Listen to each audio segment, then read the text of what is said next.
దేవుని గురించి పాడదాం, ఆయన స్తుతిద్దాం. యేసయ్యా నీ రక్తమిచ్చి నన్ను కొన్నావయ్యా, యేసయ్యా నీ సొత్తుగా నన్ను చేసావయ్యా, యేసయ్యా నీ రక్తమిచ్చి నన్ను కొన్నావయ్యా, యేసయ్యా నీ సొత్తుగా నన్ను చేసావయ్యా. అందరం యేసయ్యా నీ రక్తమిచ్చి నన్ను కొన్నావయ్యా, యేసయ్యా నీ సొత్తుగా నన్ను చేసావయ్యా. మరలా యేసయ్యా నీ రక్తమిచ్చి నన్ను కొన్నావయ్యా, యేసయ్యా నీ సొత్తుగా నన్ను చేసావయ్యా. హల్లెలూయా హల్లెలూయా హల్లెలూయా హల్లెలూయా హల్లెలూయా హల్లెలూయా హల్లెలూయా హల్లెలూయా హల్లెలూయా హల్లెలూయా హల్లెలూయా హల్లెలూయా. యేసయ్యా నీ రక్తమిచ్చి నన్ను కొన్నావయ్యా, యేసయ్యా నీ సొత్తుగా నన్ను చేసావయ్యా, యేసయ్యా నీ రక్తమిచ్చి నన్ను కొన్నావయ్యా, యేసయ్యా నీ సొత్తుగా నన్ను చేసావయ్యా, యేసయ్యా నీ రక్తమిచ్చి నన్ను కొన్నావయ్యా, యేసయ్యా నీ సొత్తుగా నన్ను చేసావయ్యా. హల్లెలూయా హల్లెలూయా హల్లెలూయా హల్లెలూయా హల్లెలూయా హల్లెలూయా హల్లెలూయా హల్లెలూయా హల్లెలూయా హల్లెలూయా హల్లెలూయా హల్లెలూయా. యేసయ్యా నీ రక్తమిచ్చి నన్ను కొన్నావయ్యా, యేసయ్యా నీ సొత్తుగా నన్ను చేసావయ్యా, యేసయ్యా నీ రక్తమిచ్చి నన్ను కొన్నావయ్యా, యేసయ్యా నీ సొత్తుగా నన్ను చేసావయ్యా. నీ సిలువే శరణం యేసయ్యా, సిలువే విలువ చేనయ్యా, నీ సిలువే చరణం యేసయ్యా, సిలువే విలువ ఇచ్చేనయ్యా. రాజులైన యాజకునిగా పరిశుద్ధ జనముగా చేసావయ్యా, రాజులైన యాజకునిగా పరిశుద్ధ జనముగా చేసావయ్యా, యేసయ్యా నీ రక్తమిచ్చి నన్ను కొన్నావయ్యా, యేసయ్యా నీ సొత్తుగా నన్ను చేసావయ్యా, యేసయ్యా నీ రక్తమిచ్చి నన్ను కొన్నావయ్యా, యేసయ్యా నీ సొత్తుగా చేసావయ్యా. నీ కనికరం నాపై చూపావయ్యా, జగా నన్ను చేసావయ్యా, నీ కనికరం నాపై చూపావయ్యా, నీ ప్రజగా నన్ను చేసావయ్యా. చీకటి నుండి ఆశ్చర్యమైన వెలుగులోనికి పిలిచావయ్యా, చీకటి నుండి ఆశ్చర్యమైన వెలుగులోనికి పిలిచావయ్యా, యేసయ్యా నీ రక్తమిచ్చి నన్ను కొన్నావయ్యా, యేసయ్యా నీ సొత్తుగా నన్ను చేసావయ్యా, యేసయ్యా నీ రక్తమిచ్చి నన్ను కొన్నావయ్యా, యేసయ్యా నీ సొత్తుగా నన్ను చేసావయ్యా. హల్లెలూయా హల్లెలూయా హల్లెలూయా హల్లెలూయా హల్లెలూయా హల్లెలూయా హల్లెలూయా హల్లెలూయా హల్లెలూయా హల్లెలూయా హల్లెలూయా హల్లెలూయా. యేసయ్యా నీ రక్తమిచ్చి నన్ను కొన్నావయ్యా, యేసయ్యా నీ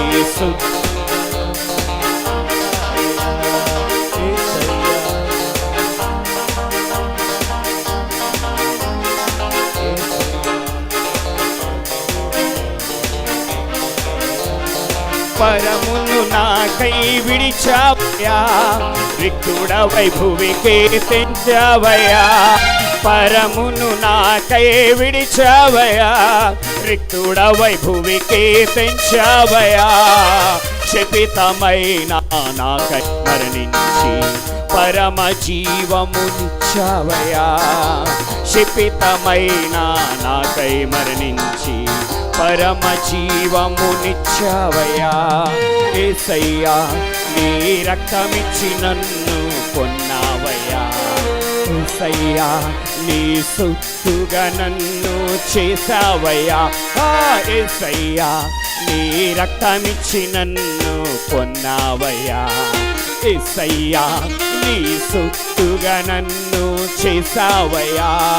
హల్లెలూయా హల్లెలూయా హల్లెలూయా హల్లెలూయా హల్లెలూయా హల్లెలూయా హల్లెలూయా హల్లెలూయా హల్లెలూయా హల్లెలూయా హల్లెలూయా హల్లెలూయా.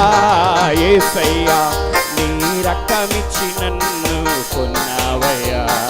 యేసయ్యా నీ సొత్తుగా నన్ను చేసావయ్యా. యేసయ్యా నీ రక్తమిచ్చి నన్ను కొన్నావయ్యా. యేసయ్యా నీ సొత్తుగా నన్ను చేసావయ్యా. హల్లెలూయా. రాజా రాజా యేసు రాజా నిన్నే నేను కొలుతునయ్యా. రాజా రాజా యేసు రాజా నిన్నే నేను అందరూ చెప్పు ఈ మాట. రాజా రాజా యేసు రాజా నిన్నే నేను కొలుతునయ్యా. రాజా రాజా యేసు రాజా నిన్నే నేను కొలుతునయ్యా. నీవే నీవే నా ఆరాధన, నీవే నీవే నా ఆలాపన, నీవే నీవే నా ఆరాధన, నీవే నీవే నా ఆలాపన. నా ఉచ్ఛ్వాస నిశ్వాస నీవేసయ్యా. నా ఉచ్ఛ్వాస నిశ్వాస నీవేసయ్యా. రాజా రాజా యేసు రాజా నిన్నే నేను కొలుతునయ్యా. రాజా రాజా యేసు రాజా నిన్నే నేను కొలుతునయ్యా. రాజా రాజా యేసు రాజా నిన్నే నేను కొలుతునయ్యా. రాజా రాజా యేసు రాజా నిన్నే నేను కొలుతునయ్యా. చీకటిలో మనకు వెలుగుగా ఉన్నవాడు, బంధకములో ఉన్నప్పుడు మనకు విడుదలైన వాడు, ఆపదలో మనకు ఆశ్రయమైన వాడు, యుద్ధమందున మనకు విజయమైన వాడు, అన్ని వేళలా మనకు అన్ని అయిన వాడు, కన్న తండ్రిలా మనకు స్వంతమైన వాడు. ఆయన ఆరాధన చేద్దాం. మన జీవితానికి ఆయన మాత్రమే రాజు. ఆయన తప్ప ఇంకెవరూ లేరు మనకి. మన హృదయాన్ని ఈ రాత్రి కాలమందు ప్రభు ఎదుట పెడదాం. యుద్ధమందునా నాకు విజయమైతివే, చీకటిలోనా నాకు వెలుగు అయితివే. యుద్ధమందునా నాకు విజయమైతివే, చీకటిలోనా నాకు వెలుగు అయితివే. బంధకమందునా నాకు విడుదలైతివే, ఆపదలోనా నాకు ఆశ్రయమైతివే. బంధకమందునా నాకు విడుదలైతివే, ఆపదలోనా నాకు ఆశ్రయమైతివే. అన్ని వేళలందు నాకు అన్ని అయితివే, కన్నా తండ్రి నీవే నాకు స్వంతమైతివే. అన్ని వేళలందు నాకు అన్ని అయితివే, కన్నా తండ్రి నీవే నాకు స్వంతమైతివే. రాజా రాజా రాజా మన స్వరాలు తెరిచి అయ్యా నిన్నే నేను ఆరాధిస్తాను ప్రభు. నిన్నే నేను ఆరాధిస్తానయ్యా.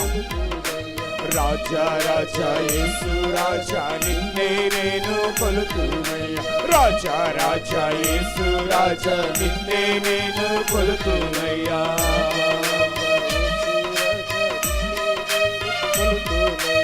ప్రతి ఒక్కరు ప్రభు నామాన్ని కనపరచు. పాపము పాపి దేవుడు మన పరిశుద్ధతనిచ్చిన వాడు, మన శాపానంతనే తొలగించి ఆశీర్వాదం ఇచ్చిన వాడు, అరచేతిలో మనం చెక్కుకున్నవాడు, గుండె చెదరగా మనం బాగు చేసిన వాడు. ఆయన తప్ప ఇంకెవరు? ఆయనే మనకు తండ్రి.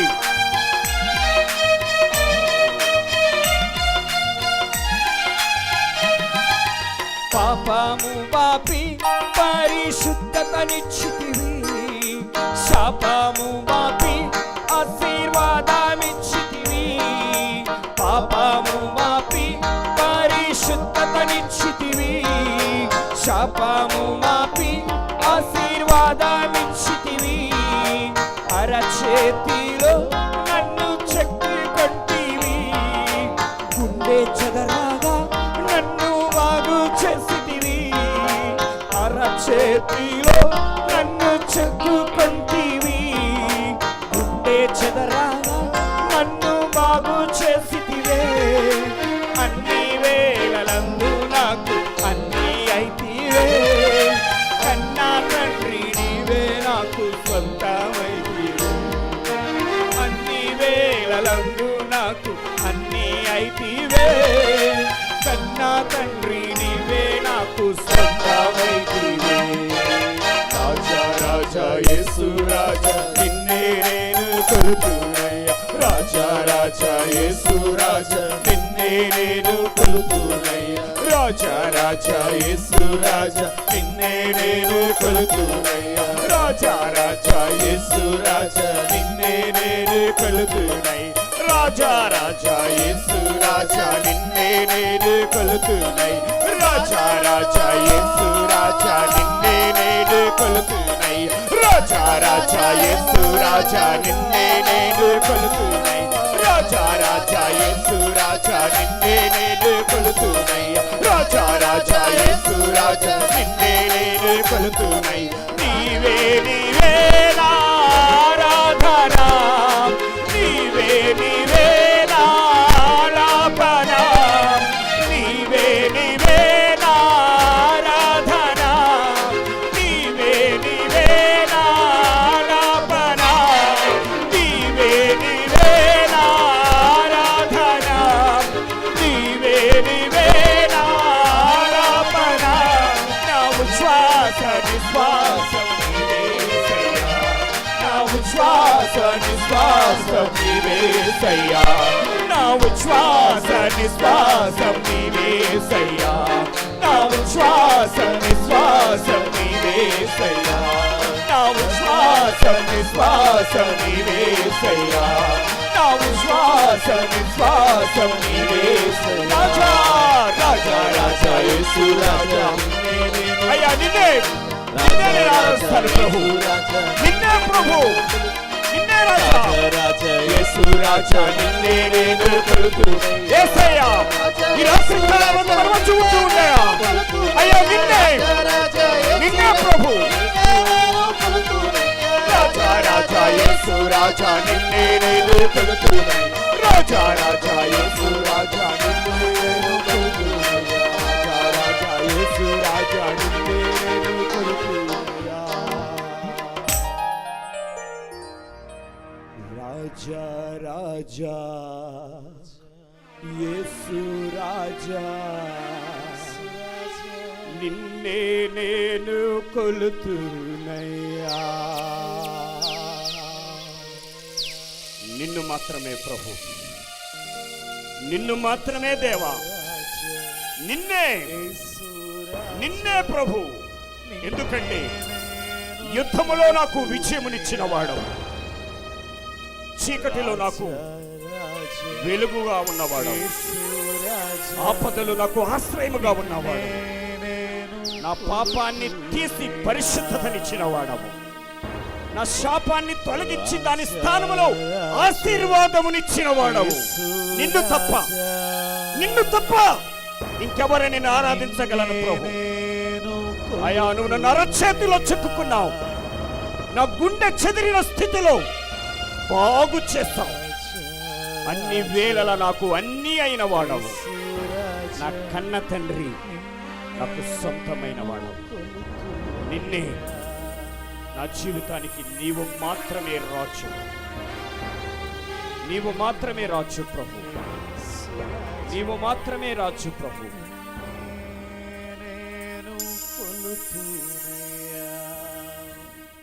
దేవుని నామమునకు మహిమ కలుగును గాక. నేను శ్రీకాకుళం జిల్లా పాల్కొండ నుంచి రావడం జరిగింది.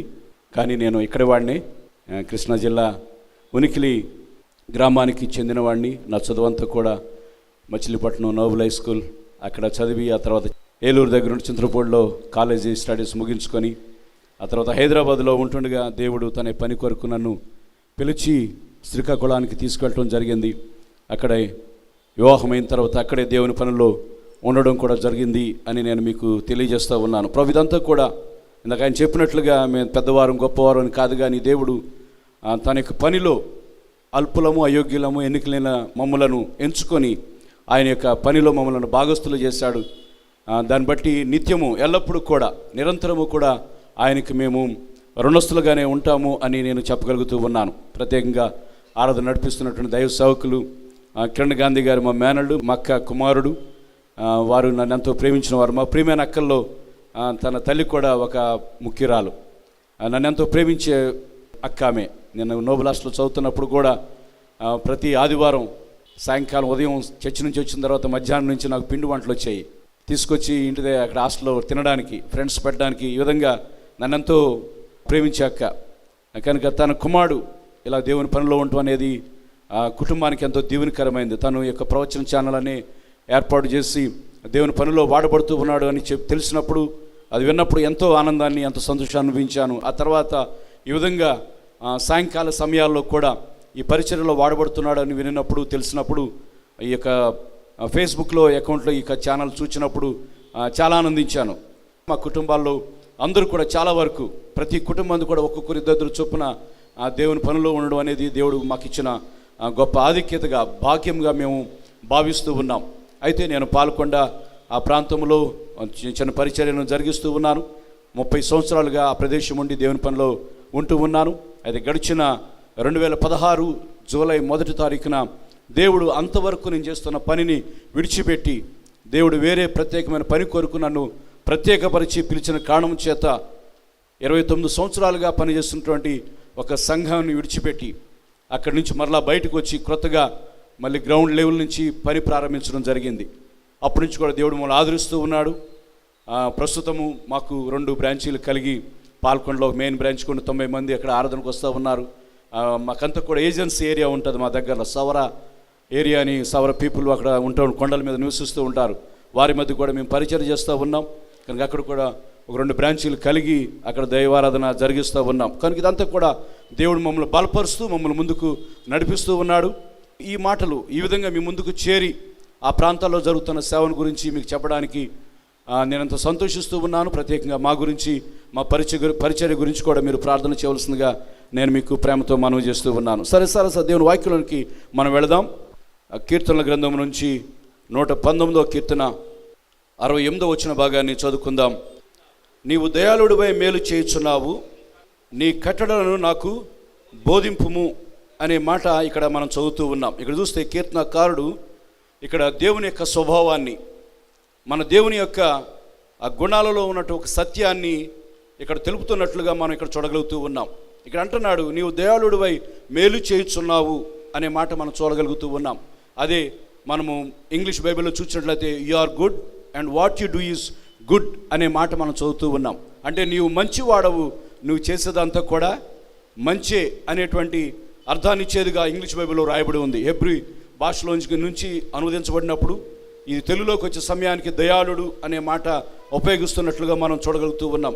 నీవు దయాళుడిపై మేలు చేయుచున్నావు అనే మాట చూడగలుగుతూ ఉన్నాం. కీర్తన గ్రంథం అందు కొన్ని చోట్ల ఈ దయాళుడు అనే మాట వచ్చినప్పుడు గుడ్ అనే మాట అక్కడ రాయబడింది.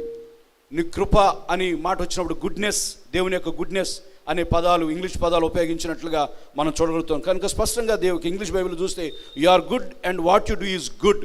నువ్వు మంచివాడవు, నీవు చేసేదంతా కూడా మంచే, నువ్వు ఏం చేసినా మంచే చేస్తావు అని కీర్తనకారుడు దేవుని యొక్క స్వభావాన్ని ఇక్కడ తెలియజేస్తున్నట్లుగా ఇక్కడ వాక్య భాగంలో మనం గమనించగలుగుతూ ఉన్నాం. చాలాసార్లు మన దేవుని గురించి మనం చెప్పడానికి ప్రయత్నం చేస్తున్నప్పుడు రకరకాలుగా ఆయన గురించి మనం చెబుతూ ఉంటాం. ఆయన స్వభావంలో, ఆయన యొక్క గుణగణాల్లో ఏదైతే మనకు తడుతూ ఉందో, ఏదైతే మనకు తెలుస్తూ ఉందో, లేదా ఏదైతే అనుకుంటూ ఉన్నామో వాటినే ఇతరులకు తెలియజేయడానికి ప్రయత్నం చేస్తూ ఉంటాం. కానీ ఈ రాత్రి కాలమందు దేవుని యొక్క స్వభావంలో నుంచి ఈ మంచి మాట, ఈ మంచివాడు అనే పదాన్ని ముందు పెట్టడానికి నేను సంతోషిస్తూ ఉన్నాను.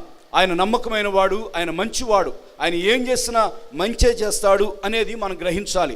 ఎప్పుడైతే దేవుడు మంచివాడు, ఆయన ఏది చేసినా మంచే చేస్తాడు అనేటువంటిది మన హృదయాల్లో కలిగినప్పుడు అది మన జీవితం మీద ప్రభావం చూపిస్తుంది. చాలాసార్లు దేవుని గురించి ఆలోచన చేస్తున్నప్పుడు, దేవుని గురించి చెబుతున్నప్పుడు మన యొక్క పరిపర విధాలుగా మనం భావిస్తూ ఉంటాం, మనం చెబుతూ ఉంటాం. మనం ఎలాగైతే భావిస్తూ ఉంటామో, మన జీవితాల్లో ఏదైతే అనుభవిస్తూ ఉంటామో అదే మనం చెప్పడానికి ప్రయత్నం చేస్తాం. చాలాసార్లు మన పిల్లలు అల్లరి చేస్తున్నప్పుడు, పిల్లలు ఏదైనా తప్పుడు పని చేస్తున్నప్పుడు, అరే దేవుడు కొడతాడురా అని పిల్లల్ని మనం గట్టిగా అంటూ ఉంటాం. తప్పురా చేయకూడదు, దేవుడు కొడతాడు అని అంటాం. అంతే. దాని అర్థం ఏంటంటే పిల్లవాడికి ఎలా అనిపిస్తుంది అంటే తప్పు చేస్తే కొట్టడానికే చూస్తూ ఉంటాడనే స్వభావం వారిలో కలిగే పరిస్థితి. చాలాసార్లు మన జీవితాల్లో కూడా దేవుని గురించి ఈ విధంగానే మనం ఆలోచన చేస్తూ ఉంటాం. కానీ ఇక్కడ కీర్తనకారుడు ఈ వాక్యం ద్వారా మనకు తెలియజేస్తున్నది ఏమిటి అని ఆలోచన చేస్తున్నట్లయితే ఆయన మంచివాడు, మన దేవుడు మంచివాడు, ఆయన ఏది చేసినా కూడా మంచే చేస్తాడు అనేది మనం గమనించగలిగినట్లయితే, అది గ్రహించగలిగినట్లయితే అది మన యొక్క భవిష్యత్తు మీద, మన ప్రస్తుత కాలమందు అలాగే మన భవిష్యత్తు జీవితం మీద కూడా ఒక ప్రభావాన్ని చూపిస్తుందని మీకు మనవి చేస్తూ ఉన్నాను. భవిష్యత్తు గతాన్ని గురించి కూడా మనం ఆలోచన చేయడానికి మనకు అవకాశం కలిగే పరిస్థితి. కనుక మన దేవుడు మంచివాడు, ఆయన మంచి అయి ఉన్నాడు అనేది ఈ రాత్రి ముందు పెట్టడానికి నేను ఎంతో ఇష్టపడుతూ ఉన్నాను. బైబిల్లో చూసినట్లయితే అనేక చోట్ల ఈయన యొక్క మంచితనాన్ని మనం గమనిస్తూ ఉంటాం. అంతే. చాలాసార్లు మనం కూడా గాడ్ ఈజ్ గుడ్ అని ఆల్ ద టైమ్ అనే పదాన్ని కూడా మనం పాడుతూ ఉంటాం, పదాలు మనం ఉపయోగిస్తూ ఉంటాం. కనుక ఆయన మంచివాడు, గాడ్ ఈజ్ గుడ్, ఆయన మంచివాడు. కనుక ఈ రోజు వరకు కూడా ఆయన సన్నిధిలో మనం చేరగలిగాం. ఆయన మంచివాడు గనుకే ఈ రాత్రి ఇక్కడ చేరి వచ్చాం అనేది మనం గ్రహించగలగాలి. కనుక ఆయనకు మంచితనంలో నుంచి ఒక 3 విషయాలు ముందు పెట్టి నేను ముగించడానికి ఇష్టపడుతూ ఉన్నాను. మొదటిగా దేవుడు మంచివాడు అని చెప్పడానికి ఆయనలో మనకు కనపడేది ఏంటంటే గాడ్ ఈజ్ ఎసెన్షియల్లీ గుడ్ అని ఈ రాత్రి కాలంలో మనం గమనించాలి. ఆయన స్వభావ సిద్ధముగా మన దేవుడు మంచివాడే. ఎలాగంటే ఆయన స్వభావ సిద్ధముగా ఆయన మంచివాడు. చాలాసార్లు మనం చెబుతూ ఉంటాం, ఒక పండును తీసుకున్నప్పుడు ఆ పండు యొక్క సారం మనకు తెలుస్తూ ఉంటుంది. యాపిల్ చూడగానే స్వీట్గా ఉంటుంది అంటాం కదా. కొన్ని వాటిని మనం స్వీకరించినప్పుడు, అది చూసినప్పుడు దాని యొక్క సారాన్ని బట్టి, దాన్ని మనకు తెలిసిన ఒక చిత్రాన్ని బట్టి మనం వెంటనే ఇటువంటిది అని చెప్పే పరిస్థితి. ఈ రాత్రికాలం దేవుడు ఎటువంటి వాడు మనం చెప్పగలగాలంటే ఆయన స్వభావ సిద్ధముగా ఆయన మంచివాడు, ఎసెన్షియల్లీ గుడ్. ఆయనలో ఏమాత్రము కూడా చెడు లేదు అనేది మనం గమనించాలి. మన దేవుడు మంచికి మారు. కొన్నిసార్లు అంటారు పలానా వాడు అనగానే వాడండి చాలా మంచివాడు, లేదా పలానా వ్యక్తి చాలా మంచిది, ఆమె ఇటువంటిది అటువంటిదని మనం ఒక జ్ఞాపకం రాగానే పలానా వ్యక్తి పేరు మనకు చెప్పగానే వారి గురించి తెలిసిన సత్యాలు చెప్పడానికి మనం ప్రయత్నం చేస్తూ ఉంటాం. అలాగే మన దేవుని గురించి మనము వివరించవలసి వచ్చినప్పుడు మనం చేయవలసింది ఏంటంటే మన దేవుడు ఎసెన్షియల్లీ గుడ్, ఆయన స్వభావ సిద్ధంగా మంచివాడు, ఆయన స్వభావమే మంచిది, దానిలో ఏమాత్రం కూడా మార్పు లేదు అని చెప్పగలగాలి. మంచివాడు అని చెప్పడానికి ఎవరినైనా మనం సంబోధించాలంటే మన దేవుణ్ణి మాత్రమే మనం సంబోధించవచ్చండి. కనుక మనుషులు మంచివాళ్ళు కాదు. చాలాసార్లు మంచిగా మారు పేరు పలానా వ్యక్తి అని కొన్నిసార్లు మనం కొన్ని మాటలు మనం చెబుతూ ఉంటాం మనుషుల గురించి చెప్పడానికి.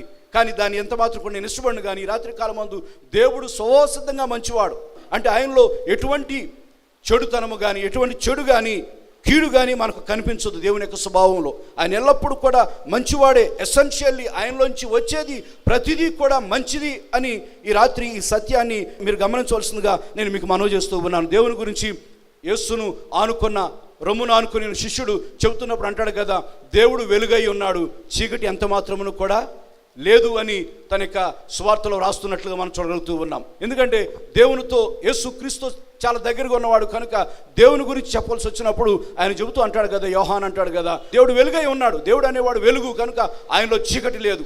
దేవుడు పరిశుద్ధుడు అన్నప్పుడు ఆయనలో పాపము లేదు. దేవుని గురించి చెబుతూ మరో చోట రాయబడిన మాటలు ఆయన పరిపూర్ణుడు అనే మాట మనం చదువుతాం. అంటే పరిపూర్ణుడు అంటే దానిలో ఏమాత్రం కూడా లోపము లేదు. కనుక ఆయన స్వభావసిద్ధముగా ఈ రాత్రి కాలమందు ఆయన మంచివాడు అని గమనించవలసిందిగా నేను మీకు మనవి చేస్తూ ఉన్నాను. ఆయన మంచివాడు, ఆయన మంచి చేసేవాడుగా మనం గమనించాలి. యేసుక్రీస్తు వారు కూడా తండ్రి అయిన దేవుని గురించి కూడా మాట్లాడుతూ అక్కడ అంటాడు కదా, మత్తయి సువార్తలో మనం చూసినట్లయితే దేవుడు మంచివారి మీదను అనీతిమంతుల మీదను నీతిమంతుల మీదను ఆయన వర్షాన్ని కుమ్మరిస్తూ ఉన్నాడు. చాలాసార్లు మనం చేసేది ఏంటంటే, మనకి నచ్చితే వాడు మంచివాడని చెబుతాం, వాడి విషయాలు కానీ మనతో ఉండే సంబంధాలు బట్టి కానీ మనకి ఇష్టపడితేనే వ్యక్తుల గురించి, ఎదుటి వారి గురించి మంచివాళ్ళు చెడ్డవాళ్ళని చెప్పడానికి మనం ప్రయత్నం చేస్తాం. కానీ దేవుడు ఎటువంటి వాడంటే నీతిమంతుల మీదను అనీతిమంతుల మీదను ఆయన వర్షాన్ని కుమ్మరిస్తూ, అంటే దేవుడు పక్షపాతి కాదు అని మత్తయి సువార్తలో యేసుక్రీస్తు వారు చెబుతున్న మాటలు మనం గమనించగలుగుతూ ఉన్నాం. కనుక దేవుడు స్వభావసిద్ధంగా ఆయన మంచివాడండి, ఆయనలోంచి ఏమాత్రం కూడా చెడు లేదు, కీడు లేదు అనే సత్యాన్ని మనం గమనించాలి. యాకోబు కూడా తన పత్రికలో వ్రాస్తుంటాడు కదా, శ్రేష్టమైన ప్రతివీ కూడా పరము నుంచి జ్యోతిర్మయుడకు దేవుని నుంచి మనకు వస్తూ ఉంది అని అక్కడ యాకోబు తన పత్రికలో రాస్తూ ఉంటాడు అక్కడ. కనుక ప్రతిదీ కూడా మంచే, ఆయన మంచివాడైనప్పుడు ఆయన నుంచి వచ్చేది ప్రతిదీ కూడా మంచిదే అని మనం గమనించాలి. చాలాసార్లు మనం కలుగుతున్న పరిస్థితులను బట్టి, మనం ఎదుర్కొన్న ఇబ్బందులను బట్టి ఆయా రీతులుగా మనం ఆలోచన చేసేది ఏంటంటే, దేవుడు ఎందుకో నాకు ఇది చేశాడు, దేవుడు కీడు కలిగించాడు, లేకపోతే కొన్నిసార్లు ఆ మాటలు కూడా మనం ఉచ్చరిస్తూ ఉంటాం. ఎందుకోనంటే దేవుడు నేను విడిచిపెట్టాడు, దేవుడు ఎందుకో నాకు ఇది చేశాడు అని అంటాం. కానీ దేవుని వాక్యంలో ఈ రాత్రి కాలం మనం గమనించవలసింది, ఆయన మంచివాడు, ఆయన ఎప్పుడు కూడా మంచే చేస్తాడు అనేది మనం గమనించి, ప్రతిదీ కూడా పరసంబంధం అనేది జ్యోతిర్మయుడు దేవుని నుంచే మనకు వస్తుంది. గుడ్ గిఫ్ట్ అనే మాట అక్కడ యాకోబు తన పత్రికలో రాస్తున్నట్లు చూడగలుగుతూ ఉన్నాం. ఆ బహుమానము మంచిదే. కనుక ఈ రాత్రి ఆయన మంచివాడిగా మనం గుర్తించాలి, స్వభావసిద్ధంగా ఆయన మంచివాడు మనం గమనించాలి. యేసుక్రీస్తు ఈ లోకంలో జీవించినప్పుడు ఒక వ్యక్తి యేసుక్రీస్తు వారి దగ్గరకు వచ్చి సద్బోధకుడా అని ఆయన్ని సంబోధించినట్లుగా వాక్య భాగంలో మనం చూస్తాం. వెంటనే యేసుక్రీస్తు వారు దాన్ని అంగీకరించలేదు. నువ్వు మంచివాడు, సద్బోధకుడు, గుడ్ టీచర్ అని పిలిచాడు. క్రీస్తు అంగీకరించలేదు. దేవుడే కదా మంచివాడు, నేను కాదు అని యేసుక్రీస్తు వారు కూడా అక్కడ చెబుతున్న సత్యాన్ని మనము మార్క్స్ వార్తలో మనం గమనించవచ్చు. కనుక ప్రియమైన వారలారా, మంచివాడు ఎవరైనా ఆలోచన చేసినట్లయితే మన దేవుడు స్వభావసిద్ధంగా మంచివాడు, ఆయనలోంచి మంచిదే, ఎసెన్షియల్లీ గుడ్, ఆయన నుంచి వచ్చే సారము ప్రతిదీ కూడా మంచిదే అని మనం గమనించవలసిందిగా ఈ రాత్రి కాలం ముందు నేను మీకు మనవి చేస్తూ ఉన్నాను. మనం పాత నిబంధన గ్రంథంలో మనం ధ్యానం చేసినట్లయితే దేవుడు మోషేతో మాట్లాడుతున్న నిర్గమకాండంలో అక్కడ రాయబడిన మాటలు మనం గమనించినట్లయితే అనేక విషయాలు దేవుడు మోషేతో మాట్లాడుతూ ఉంటాడు. మోషే అడుగుతాడు, నువ్వు రాకపోతే ఇక్కడి నుంచి నేను కదలను, నువ్వు నాతో ఉండాలి అని అంటే దేవుడు చెబుతాడు, తప్పనిసరిగా నీతో ఉంటాను. అక్కడ దేవుని వాక్యం 33 దేవుడు అంటాడు కదా, నువ్వు ఏది చెప్తే నేను అది చేస్తానంటాడు. నీతో పాటు నేను వస్తాను, నీ మాటకు నేను అంగీకరిస్తూ ఉన్నాను, నువ్వు కోరిందలా నీకు ఇస్తాను, నీ మాట నేను వింటూ ఉన్నాను, నువ్వు ఏది అడిగితే అది ఇస్తాను అని అంటాడు దేవుడు. అప్పుడు మోషే అడుగుతాడు, ప్రభువా నీ మహిమను నేను నాకు కనబరుచు అని అడుగుతాడు మోషే భక్తుడు. దేవుడు తన యొక్క మహిమను కనపరిచాడా? లేదు. అక్కడ దేవుని వాక్యంలో మనం చదివినట్లయితే నా మంచితనమును, గుడ్నెస్, దేవుని యొక్క మంచితనాన్ని మోషే భక్తునికి చూపించినట్లుగా మనం చూడగలుగుతూ ఉన్నాం. అంటే ఆయన మంచితనంలోనే మహిమంతా కూడా ఇమిడి ఉంది. కనుక ప్రియమైన వారలారా, ఈ రాత్రి కాలమందు దేవుడు మంచివాడు, ఆయన ఎసెన్షియల్లీ గుడ్, ఆయనలో మంచితనమే అంతా కూడా ఉంది అనేది ఈ రాత్రి మీరు గమనించవలసిందిగా నేను మనవి చేస్తూ ఉన్నాను. చాలాసార్లు మనుషులు కొంతమంది ఈ లోకంలో చాలామంది మంచివారుగా మనకు కనబడుతూ ఉంటారు. మనకు తెలుసు మహాత్మా గాంధీ అంటాం, గాంధీని చాలా మంచివాడని చెప్పుకునే పరిస్థితి, లేకపోతే మదర్ తెరిసా, వీళ్ళందరూ కూడా చూసిన మంచివారే. కానీ వారు స్వభావసిద్ధంగా వారు కొంతకాలం వరకు ఉండి కొంతకాలం గడిచిన తర్వాత వారి స్వభావాలు మార్చబడ్డాయి. మహాత్మా గాంధీ మామూలు జీవితాన్ని జీవించాడు, కానీ ఆ తర్వాత ఫ్రీడమ్ ఫైటర్గా ఎప్పుడు మారాడు, స్వతంత్రం తీసుకురావడానికి ఎప్పుడు మారాడని ఆలోచన చేసినట్లయితే జరుగుతున్న విషయాలు తన మీద ప్రభావం చూపించబడినప్పుడు తను మార్పు చెంది దీని కొరకు నేను పోరాటం చేయాలి, ఆ వ్యక్తిని మన మహాత్మా అని అంటూ ఉన్నాం. తప్పు కాదు అది. కానీ మనుషులుగా మనం చూసినట్లయితే వారిలో ఇది కనపడుతుంది. కానీ మన దేవుడు ఎటువంటి వాడంటే ఆయన స్వభావ సిద్ధంగా మంచివాడు. అలాగే మదర్ తెరిసా, ఆమె జీవన విధానం వేరు.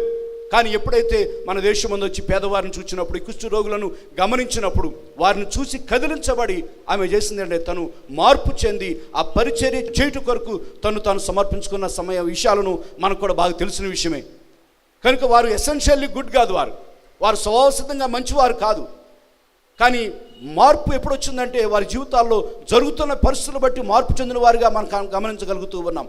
కనుక చాలామంది మన దేవుణ్ణి కొంతమందితో పోల్చి మాట్లాడే పరిస్థితి. కానీ ఈ రాత్రి కాలం మందు మన దేవుని గురించి మనం చెప్పవలసి వచ్చినప్పుడు, మన దేవుని యొక్క స్వభావాన్ని, దేవుని యొక్క గుణ లక్షణాలను మనం వివరించవలసి వచ్చినప్పుడు మనం చెప్పగలిగేది ఏంటంటే ఆయన ఎసెన్షియల్లీ గుడ్, ఆయన మంచివాడు అని మనం చూపించగలిగే స్థితి కలిగి ఉండవలసిందిగా ఈ రాత్రి కాలం మందు నేను మీకు మనవి చేస్తూ ఉన్నాను. ఆయన మంచితనంలో ఏముందని ఆలోచన చేసినట్లయితే నిర్గమకాండంలో రాస్తుంటాడు కదా, ఆయన యొక్క మంచితనంలో కనికరం ఉంది, దయ, దీర్ఘశాంతము, కృప, సత్యం ఇవన్నీ కూడా దానిలో దాగి ఉన్నాయి.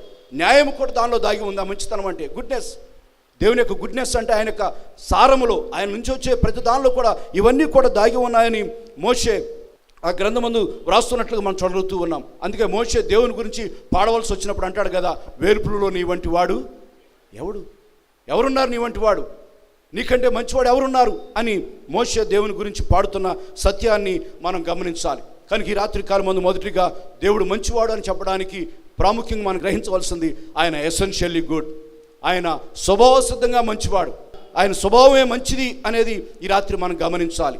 ఇంకా రెండోదిగా మనం చూసినట్లయితే ఆయన గాడ్ ఈజ్ ఎటర్నల్లీ గుడ్. మన దేవుడు మంచివాడే. ఎంతవరకు అంటే ఎటర్నల్లీ, నిత్యము కూడా, నిరంతరము కూడా ఆయన మంచివాడు అని కీర్తనకారుడే దేవుని గురించి వ్రాస్తున్నట్లుగా మనం చూడవచ్చు. 106వ కీర్తన మొదటి వచనం మనం చూసినట్లయితే యెహోవాను స్తుతించుడి, యెహోవా దయాళుడు, ఆయనకు కృతజ్ఞతాస్తుతులు చెల్లించుడి, ఆయన కృప నిత్యముండును. ఆయన కృప, గుడ్నెస్, అక్కడ ఇంగ్లీష్ పదంలో బైబిల్లో ఉపయోగించి చూసినట్లయితే గుడ్నెస్ అనే మాట ఉపయోగించి, దయాళుడు అనే మాట వచ్చినప్పుడు ఆయన గుడ్, గాడ్ ఈజ్ గుడ్, ఆయన మంచివాడు అనే మాట ఉపయోగించారు. ఆయన కృప, ఆయన గుడ్నెస్ ఎప్పుడు ఎంతకాలం ఉంటుందంటే నిరంతరము అని, నిత్యము కూడా. మన దేవుడు ఎసెన్షియల్ గుడ్ మాత్రమే కాకుండా ఆయన ఎటర్నల్లీ గుడ్, నిరంతరము కూడా, నిత్యము కూడా. అంటే కొనసాగుతూ ఉన్నప్పుడు మన జీవిత కాలం అంతా కూడా ఆయనలో మంచితనాన్ని మనం గమనించవచ్చు. మన తరం అయిపోయిన తర్వాత కూడా అన్ని తరాలకు కూడా ఆయన మంచివాడుగానే మనకు కనబడే పరిస్థితి. ఎటర్నల్లీ గుడ్, నిత్యము కూడా, నిరంతరము కూడా ఆయన మంచివాడు అనేది మనం గమనించాలి. చాలాసార్లు మన జీవితాలు ఇంతకు చెబుతూ చెప్పాను నేను, మన మూడ్స్ని బట్టి మనం మారిపోతూ ఉంటాం. చాలా మనుషులు ఏం చేస్తూ ఉంటారంటే అవకాశాన్ని బట్టి, పరిస్థితులను బట్టి అటు ఇటు మారిపోతూ ఉంటారు. అప్పుడే చాలా ఉల్లాసంగాను మంచివాడిగా కనపడుతూ ఉంటారు, మళ్ళీ వెంటనే వేరుగా ప్రవర్తించే పరిస్థితి. కానీ మన దేవుడు ఎటువంటి నిరంతరము కూడా మంచివాడే. ఆయనకు మూడ్స్ లేదు, స్వింగ్ లేదు, అటు ఇటు ఊగిపోవడం, అప్పుడు ఒకలాగా ఇప్పుడు ఒకలాగా, పోయిన సంవత్సరం ఒకలాగా ఈ సంవత్సరం ఒకలాగా ఉండేవాడు కాదు మన దేవుడు. ఆయన ఎటర్నల్లీ గుడ్, నిరంతరము కూడా, నిత్యము కూడా ఆయన మంచివాడు. దేవుని వాక్యంలో మనం చూస్తామని ఆయన చెబుతూ అంటాడు కదా, నేను మార్పు లేనివాడు, నిన్న నేడు నిరంతరము ఏకరీతిగా ఉన్నవాడు ఆయన. ఆయనలో ఏ మార్పు లేదు. ఈ సత్యాలు మన జీవితాలు ఎప్పుడైతే మనం తెలుసుకొని ఉంటామో ఆ సత్యము మన జీవితం మీద ప్రభావం చూపిస్తుంది. సౌత్ అమెరికాలో అక్కడ సువార్త జరుగుతున్న సమయాలు, ఆ మొదటి దినాల్లో ఒక వ్యక్తుడు ఎలెన్ గోడ్లీ అనేటువంటి భక్తుడు దేవుని పరిచయం చేయడానికి సౌత్ అమెరికా వెళ్ళినట్లుగా ఆయన సాక్ష్యం చదివినప్పుడు సేవా విధానాన్ని, ఇలా జరుగుతున్న విషయాలన్నీ కూడా ఒక డైరీ రాసుకునేవాడంట ప్రతిరోజు కూడా. 57 సంవత్సరాల వయసు వచ్చే సమయానికి ఆయన సేవకు వెళ్ళి వస్తున్నప్పుడు మార్గ మధ్యంలో ఆయన చనిపోయాడు. ఆయన అక్కడున్న ప్రాంత ప్రజలు అది గమనించి, అరే ఆయన చనిపోయాడే, సేవకుడు మిషనరీ చనిపోయాడు అని చెప్పి చూచినప్పుడు ఆయన అప్పటికే 1.5 day 2 days గడిచిపోయింది చనిపోవడం. ఆయన ప్రక్కన ఉన్నటువంటి డైరీ తీసి చదివినప్పుడు దానిలో ఎక్కువ భాగం కనపడుతుంది ఏంటంటే, ఏం చదివారంటే వాళ్ళు కష్టము, దుఃఖము, శ్రమ, ఒంటరితనము, అందరూ లేరు, తన కుటుంబంతో కూడా తను విడిచిపెట్టి వెళ్ళిపోయింది. అక్కడ ఉన్నటువంటి భయంకరమైన పరిస్థితులు బట్టి, అక్కడ వాతావరణ పరిస్థితులను బట్టి ఆ ప్రాంతాల్లో తన కుటుంబం వారు తనతో ఉండడానికి ఇష్టపడక వదిలిపెట్టి వెళ్ళిపోయారు. కానీ ఒంటరిగానే ఉండి అక్కడ సౌత్ అమెరికాలో ఆయన పరిచర్య జరిగించాడు. ఆయన అవన్నీ కూడా తన డైరీలో రాసుకుంటూ ఉన్నాడు. చాలా కష్టాన్ని అనిపించాను, ఒంటరితనాన్ని నేను అనుభవిస్తూ ఫీల్ అవుతూ ఉన్నాను, ఈరోజు పస్తున్నాను, నాలో ఉన్నటువంటి వ్యాధి, రోగము నన్ను బాగా కృంగదీస్తూ ఉంది. ఇటువంటి పదాలన్నీ కూడా ఆ డైరీలో ఆ వ్యక్తులు చదివారంట. ఇవన్నీ చదువుతున్నప్పుడు వాళ్ళు ఆశ్చర్యపోయారు, ఏంటి ఎంత తను సమర్పించుకొని వచ్చి సేవ చేస్తూ ఉన్నాడు కదా, ఏంటి ఇలాంటి బ్రతికేంటి ఈయనకి అని అనుకున్నారు, బాధపడుతూ ఉన్నారు చదువుతున్నవారు. కంక్లూజన్, ఆ రోజు ముగించే సమయానికి ఏమని రాసేవాడంటే, ఆ యొక్క మిషనరీ ఆయన మంచిగా చేశాడు, నాకు మంచితనాన్ని నేను అనుభవించాను అని బుక్లో నేను చదవటం జరిగింది. మన దేవుడు ఎసెన్షియల్లీ గుడ్, మన దేవుడు ఎటర్నల్లీ గుడ్, స్వభావసిద్ధంగా మంచివాడు, ఆయన నిరంతరము కూడా మంచివాడు అనేది మనం గమనించాలి. అది మనం గమనించగలిగినట్లయితే అది మన జీవితం మీద, మన కుటుంబాల మీద కూడా ఎంతో ప్రభావాన్ని చూపిస్తుంది. దాని ద్వారా అనేక మంది మధ్య మనం సాక్షులుగా ఉండగలిగే పరిస్థితి. చివరిగా మూడోదిగా మనం ఆలోచన చేసినట్లయితే, దేవుడు మంచివాడు అని చెప్పడానికి ఆలోచన చేసినట్లయితే, గాడ్ ఈజ్ ఎక్స్ప్రెషన్లీ గుడ్. ఆయన మంచితనాన్ని వ్యక్తం చేయడం కూడా ఆయన చాలా గొప్పవాడు. ఆయన మంచితనాన్ని చూపించడంలో ఆయన చాలా సిద్ధహస్తులని చెప్పాలి. ఆయన వ్యక్తం చేసినట్లుగా మరెవరు కూడా ఈ లోకంలో ఆయన మంచితనాన్ని ఎవరు కూడా చూపించలేరు. మన దగ్గర ఉన్న దాన్ని మనం ప్రదర్శించలేం. కానీ మన దేవుడు తన మంచిని ఎంతో చక్కగా ఆయన ప్రదర్శించిన విషయాన్ని దేవుని వాక్యంలో మనం గమనించవచ్చు. God is essentially good, God is eternally good, exceptionally good. ఆయన మంచితనాన్ని వ్యక్తం చేయడంలో కూడా చాలా గొప్పవాడు. ఆయన వాక్యంలో మనం చూస్తాం కదా, ఆది కాండంలో మనం గమనించాడు, దేవుడు సమస్తాన్ని కూడా సృష్టించాడు. ఆ వాక్య భాగం మొదటి అధ్యాయంలో చూసినట్లయితే మంచిది మంచిది మంచిది, గుడ్ గుడ్ గుడ్ అని 7 సార్లు రాయబడిన మాటలు మనం చూడగలుగుతూ ఉన్నాం. దేవుడు వెలుగు కమ్మనగానే వెలుగు కలిగాను, అది మంచిదిగా ఆయన సూచన అనే మాట చూడగలుగుతూ ఉన్నాం. ఏమాత్రం లోపం లేని సృష్టిని మనం చూడగలుగుతూ ఉన్నాం. దేవుడు అంతా కూడా ఏర్పాటు చేస్తున్నాడు మంచిదిగా మంచిదిగా మంచిదిగా. 37 వచ్చినట్టు ఆది కాండంలో దేవుడు తాను చేసిన యావత్తును చూచినప్పుడు అది చాలా మంచిదిగా ఉండేను అనే మాట చూడగలుగుతాం. చాలా మంచిది. కానీ జరిగింది ఏంటంటే ఆయన ఆజ్ఞను మీరి అదంతా కూడా బ్యాడ్గా మార్చేశారు ఆదామవులు. ఆయన ఎక్స్ప్రెషన్లీ గుడ్, ఆయన మంచిని వ్యక్తం చేస్తూ ఉన్నాడు, ఆయన చూపిస్తూ ఉన్నాడు. కానీ మనమే దాన్ని గమనించలేకపోతూ ఉన్నాం. చాలాసార్లు మనం అనుకునేది ఏంటంటే దేవుడు ఎందుకు ఈ శ్రమలు లేకపోతే మనకున్న పరిస్థితులను ఎందుకు అనుమతిస్తూ ఉన్నాడు అని కొన్నిసార్లు ఆయన ప్రశ్నించడానికి మనం ప్రయత్నం చేస్తూ ఉంటాము. కానీ దేవుడు అన్నీ కూడా మంచిగానే చేశాడు. కానీ మన యొక్క లోపాన్ని బట్టి, మన యొక్క స్థితిని బట్టి, మనం ఉన్న పరిస్థితిని బట్టి దాన్ని మార్పు చేసుకొని మనం దేవుని ప్రశ్నించేవారుగా మనం ఉంటూ ఉన్నాం. కానీ రాత్రి ఆయన మంచివాడని గమనించాలండి. ఆయన ఎక్స్ప్రెషన్లీ గుడ్, ఆయన వ్యక్తం చేయడంలో కూడా ఆయన మంచివాడని గమనించాలి. దేని వాక్యంలో మనం గమనించినట్లయితే అపోస్తల కార్యాల్లో మనం చూసినట్లయితే పౌలు వారు దేవుని యొక్క సువార్తను చేస్తూ లుస్త్రా అనే ప్రాంతానికి వచ్చినట్లుగా మనం చూడగలుగుతూ ఉన్నాం. అక్కడ ఉన్న ప్రజలందరూ కూడా పాపులని, దేవునికి వ్యతిరేకులుగా ఉన్నారు అనే సత్యాన్ని అక్కడ మాటలో మనం చదవచ్చు. మనం అక్కడ పౌలు వారు దేవుని యొక్క సేవను జరిగిస్తూ ఒక కుంటివాడిని బాగు చేశారు. వాడు పుట్టినప్పటి నుంచి కూడా వ్యాధిగ్రస్తుడిగా ఉంటూ ఉన్నాడు, ఎప్పుడు కూడా నడవలేదు. మొదటిసారిగా వీరి ద్వారా దేవుని యొక్క స్వస్థతను పొందుకొని వాడు నడిచినట్లుగా మనం అపోస్తల కార్యాలు మనం చూడవచ్చు. వెంటనే ప్రజలందరూ కూడా కొంతమంది ప్రజలు ఆశ్చర్యపోయారు. అయ్యో వీరు దేవుని యొక్క స్వరూపులే, దేవుడే వీరి రూపంలో లోకాన్ని దిగివచ్చాడని కొంతమంది శ్లాఘించారు. కానీ అదే సమయంలో మరికొంతమంది అక్కడ దేవునికి వ్యతిరేకంగా పనిచేసినట్లుగా, వీళ్ళని కొట్టడానికి, వీళ్ళని చంపడానికి ప్రయత్నం చేసినట్లుగా వాక్య భాగంలో మనం చూడగలుగుతూ ఉన్నాం. అంటే మనుషులు అక్కడ 2 రకాల మనుషులు కనబడతా ఉన్నారు. ఒకే గ్రామంలో ఒకే చోట వేరు స్వభావాలతో కలిగిన మనుషులు మనకు కనబడతా ఉన్నారు. అయినప్పుడు కూడా దేవుడు ఆ ప్రాంతానికి సువార్త సేవను పంపించినట్లుగా మనం గమనించగలుగుతూ ఉన్నాం. అందుకే అంటాడు అక్కడ వాక్య భాగంలో మనం చదివినట్లయితే చూడండి దయచేసి, అపోస్తల కార్యాలు 14వ అధ్యాయం 17 అంటాడు కదా, అయినను ఆయన ఆకాశం నుండి మీకు వర్షమును ఫలవంతములైన ఋతువులను దయచేయచ్చు, ఆహారమును అనుగ్రహించుచు, ఉల్లాసముతో మీ హృదయములను నింపుచు, మేలు చేయుట చేత తన్ను గూర్చి సాక్ష్యము లేకుండా చేయలేదని బిగ్గరగా చెప్పిరి. ఇక్కడ చూస్తుంటున్నారు కదా, ఆయన మేలు చేస్తూ ఉన్నాడు. హృదయాన్ని ఆయన ఉల్లాసముతో నింపాడు అంటాడు అక్కడ ప్రజల యొక్క హృదయాలను. ఎంత మంచివాడైనా ఆయన మంచిని వ్యక్తం చేయడంలో ఎంత స్పష్టత మనకు కనబడతా ఉంది. ప్రజలు అక్కడ దేవునికి వ్యతిరేకులుగా ఉంటూ ఉన్నారు. అక్కడ పై వచనాలు మనం చదివినట్లయితే దేవునికి వ్యతిరేకులుగా వారు ఉంటూ ఉన్నారు. అయినప్పుడు కూడా దేవుడు వారిని విడిచిపెట్టలేదండి. ఆయన మంచిని వ్యక్తం చేస్తూ ఉన్నాడు. ఆయన ఉల్లాసంతో హృదయాలు నింపినట్లుగా, మేలు చేత ఆయన వారిని నింపినట్లుగా అక్కడ వాక్య భాగంలో వాళ్ళ హృదయాలు నింపినట్లుగా దేవుని వాక్యంలో మనం చదువుతూ ఉన్నాం. కనుక ఆయనలో మంచిని వ్యక్తం చేయడంలో ఆయన చాలా మంచివాడు. ఆయన యోహాను సువార్తలో యేసు ప్రభువు వారు చెబుతాడు, నేను గొర్రెలకు మంచి కాపరిని అంటాడు. చూడండి అక్కడ ఆ వాక్య భాగం చూద్దాం ఒకసారి. 10వ అధ్యాయంలో ఆ మాటలు చూద్దాం. ఇంకా చూస్తే 10వ వచనం అంటున్నాడు కదా ఇక్కడ, దొంగతనమును హత్యను నాశనం చేయడం వచ్చును కానీ మరి దేనికి రాడు, గొర్రెలకు జీవము కలుగుటకును అది సమృద్ధిగా కలుగుటకును నేను వచ్చుతునని మీతో నిశ్చయముగా చెప్పుచున్నాను అంటున్నాడు. ఆయన మంచివాడు, ఎంత మంచివాడు అని ఆలోచన చేసినట్లయితే గొర్రెలకు ప్రాణం పెట్టడానికి వచ్చారంటున్నాడు. ఇంకా చూస్తే అదే వచ్చిన భాగాల్లో మనం చూసినట్టు అంటాడు కదా, ఆయన నా గొర్రెలు నా స్వరము వినును. 15వ వచనంలో మనం చూడగలుగుతూ ఉన్నాం. నా స్వరాన్ని వింటాయి, నేను వాటిని ఎరిగి ఉంటాను అని అంటున్నాడు. ఆయన మంచిని వ్యక్తం చేయడంలో ఎంత గొప్పతనం మనకి కనిపిస్తూ ఉంది. దేవుని యొక్క బిడ్డలముగా, దేవుని యొక్క ప్రజలముగా, ఆయన గొర్రెలుగా మనం ఉంటూ ఉన్నాం. ఆయన ఎంత మంచివాడు, ఆయన మంచిని ఎలా వ్యక్తం చేస్తున్న ఈ రాత్రికాలం అందు నేను మిమ్మల్ని ఎరిగి ఉన్నాను అని అంటున్నాడు. ఆయన మరొక చోట నా అరచేతిలో నిన్ను చెక్కుకొని ఉన్నాను అంటున్నాడు. ఆయన మంచితనం అది. నేను మీ కొరకు ప్రాణం పెట్టేవాడిని అని చెబుతా ఉన్నాడు. ఇదే అధ్యాయంలో రాస్తూ అంటాడు కదా, పేరు పెట్టి పిలిచి వెలుపలకు నడిపించదను అని అంటున్నాడు. అంటే పిలిచి మరి నేను నడిపిస్తాను అంటున్నాడు. ఈ లోకంలో ఎవరున్నారు అంత మంచితనాన్ని వ్యక్తం చేసేవారు? మనం ఎవరమైనప్పటికీ, ఎంతవారమైనప్పటికీ కూడా, ఎటువంటి పరిస్థితులు ఉన్నప్పుడు కూడా దేవుడు మనల్ని విడిచిపెట్టక తన మంచితనాన్ని మన ఎడలో చూపుతున్నట్లుగా మనం గమనిద్దాం ప్రియులారా. మన దేవుడు ఎసెన్షియల్లీ గుడ్, మన దేవుడు ఎటర్నల్లీ గుడ్.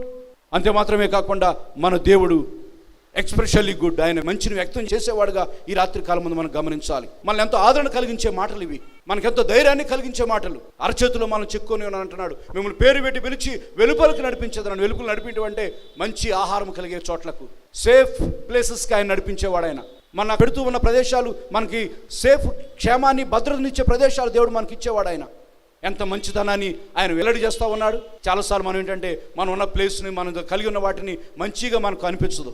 ఆ 73 కీర్తనలో కీర్తనకాడు అంటున్నట్లుగానే ప్రజలను చూచి, భక్తిహీనులను చూచి వారు వర్ధిల్లుతూ ఉన్నారు, నేను భక్తిగా ఉండటం వ్యర్థమే అనుకున్నట్లుగా చాలాసార్లు మనం కూడా అదే ఆలోచనతో మనం ఉంటూ ఉంటాం.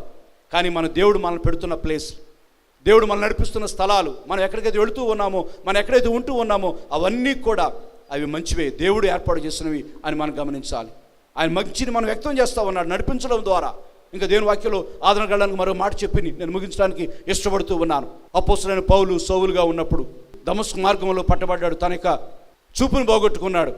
ఆ తర్వాత దేవుని వాక్య భాగం మనం గమనించినట్లయితే అక్కడ సౌలు తనకి దర్శనంలో చూస్తాడు. ఎవరు రావడం?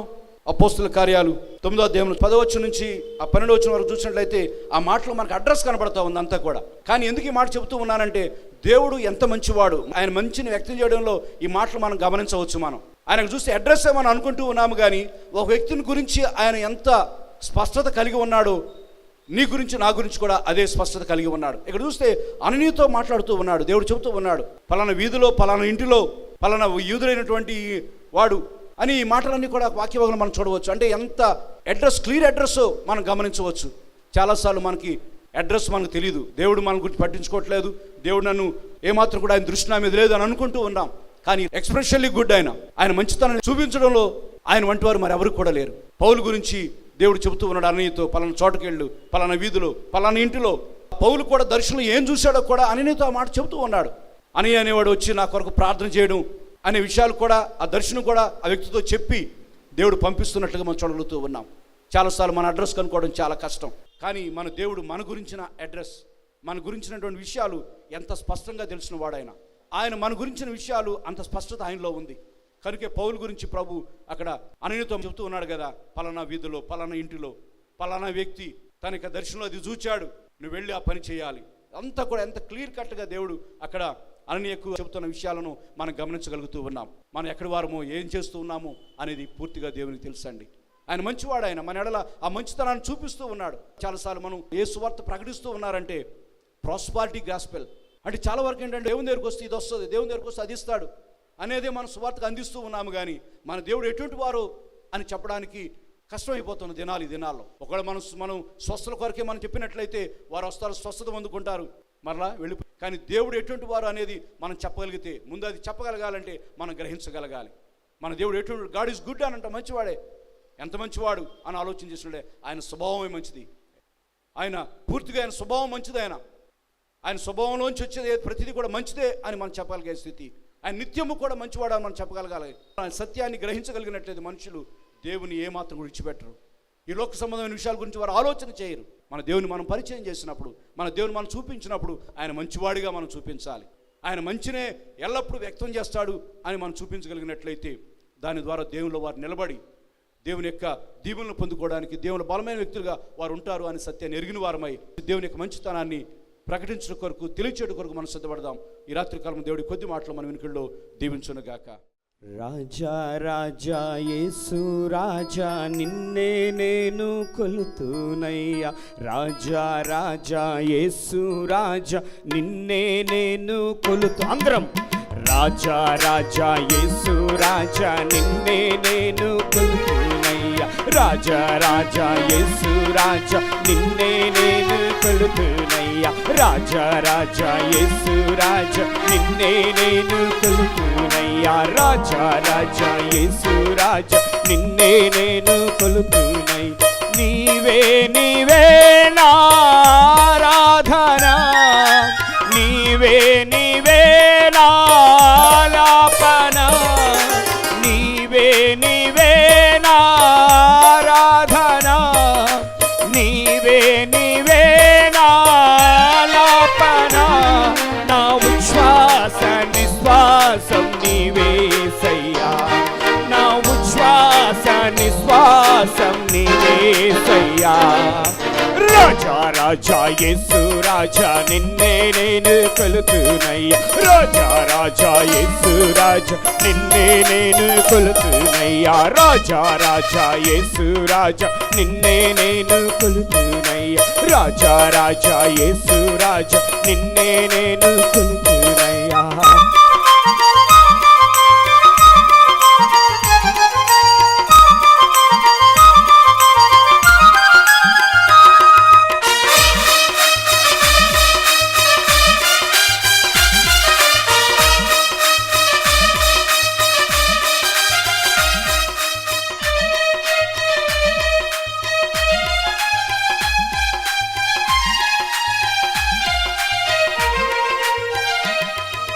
యుద్ధమందున నాకు విజయమైతివే, చీకటిలోన నాకు వెలుగువైతివే.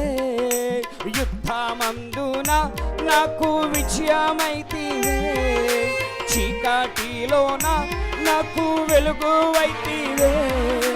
బంధకమందున నాకు విడుదలైతివే, ఆపదలోన నాకు ఆశ్రయమైతివే. బంధకమందున నాకు విడుదలైతివే, ఆపదలోన నాకు ఆశ్రయమైతివే. అన్ని వేళలందు నాకు అన్ని అయితివే, కన్నా తండ్రి నీవే నాకు సొంతమైతివే.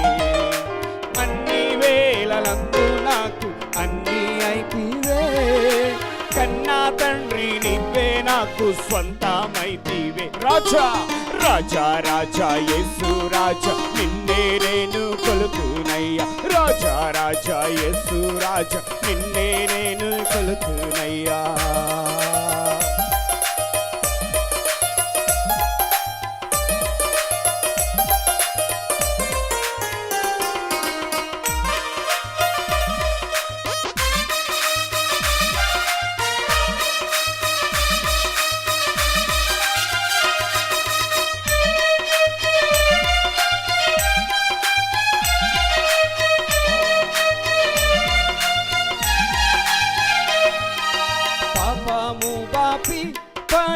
పరిశుద్ధతనిచ్చితివి, శాపము బాపి ఆశీర్వాదమిచ్చితివి.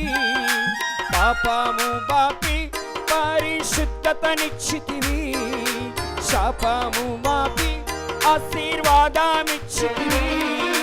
తారా చేతిలో నన్ను చెప్పుకొంటివి, గుండె చెదరగా నన్ను బాగు చేసితివి.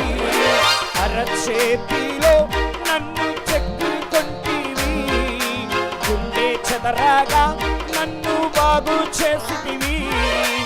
అన్ని వేళలందు నాకు అన్ని అయితివే, కన్నా తండ్రి నీవే నాకు సొంతమైతివే.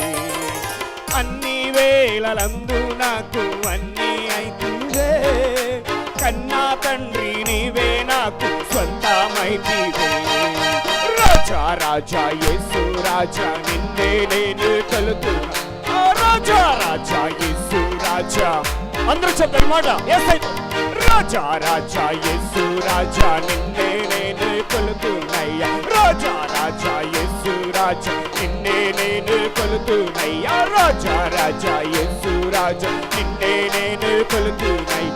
నీవే నీవే నా ఆరాధన, నీవే నీవే నా ఆలాపన.